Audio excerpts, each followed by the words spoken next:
వేసుకొచ్చినారా లేదా? వేసుకొని time 2 days try చేస్తాం. అన్నీ అట్టలు వేసుకొని రావాలి. చూడండి, మనకు కరెంట్ కాలుతూనే ఉంటుంది, అవునా కదా?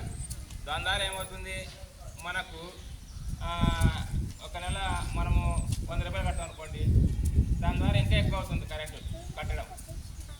అర్థమవుతుందా మీకు? కాబట్టి మనం ఈరోజు నేర్చుకునేటువంటి పాఠం ఏంటంటే సేవ్ ఎనర్జీ. చెప్పండి.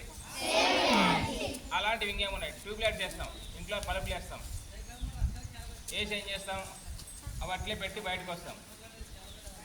కాబట్టి దాని ద్వారా మనం కట్టాల్సిన డబ్బు ఎక్కువ కడతాం. సరే, ఇంట్లో కొద్దిసార్లు జాగ్రత్త ఉంటాం, అమ్మ నాన్న నా తింటారని చెప్పేసి వెంటనే ఆఫ్ చేస్తాం, వెంటనే వేస్తాం మనం పనుకున్నప్పుడు. కానీ గవర్నమెంట్ స్కూల్ కావచ్చు, లేకపోతే ఇంకోటి కావచ్చు, ఆఫీసులో ఏం చేస్తారంటే అట్లే పెట్టేసి వస్తారు, అట్లే పెట్టి రావడం జరుగుతుంది. దాని ద్వారా ఏమవుతుంది, కరెంటు బిల్ ఎక్కువ వస్తుంది. కరెంట్ బిల్ ఏమొస్తుంది, ఎక్కువ వస్తుంది.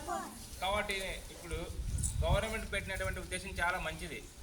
మీరు చేయాల్సింది ఏంటంటే సేవ్ ఎనర్జీ, అంటే కరెంటును ఆదా చేయాలి, బిల్లు ఎక్కువ రాకుండా చూసుకోవాలి. కాబట్టి అవసరం ఉన్నప్పుడే స్మార్ట్ లైట్ వేసుకోవాలి, అవసరం ఉన్నప్పుడే ఫ్యాన్ వేసుకోవాలి, అవసరం ఉన్నప్పుడే టీవీ పెట్టుకోవాలి. ఎప్పుడు దాన్ని ఆన్లో పెట్టుకోవద్దు. సరేనా? అర్థమైందా? కాబట్టి రెగ్యులర్గా బడికి రండి. దాని వాళ్ళకు కూడా ప్రతిరోజు చెప్పండి బడికి రండి అని చెప్పేసి. అర్థమైనా? మీ పిల్లల ఫ్రెండ్స్, మీ ఫ్రెండ్స్ కూడా ఇంటి పక్కల నేను బడికి పోతున్నా, నువ్వు కూడా బడికి రావాలని చెప్పేసి చెప్పండి. చెప్తారా? ఎంతమంది చెప్తారు? చేతులు ఎత్తండి. అందరు చెప్పాలి. Okay, thank you. God bless you. సరే.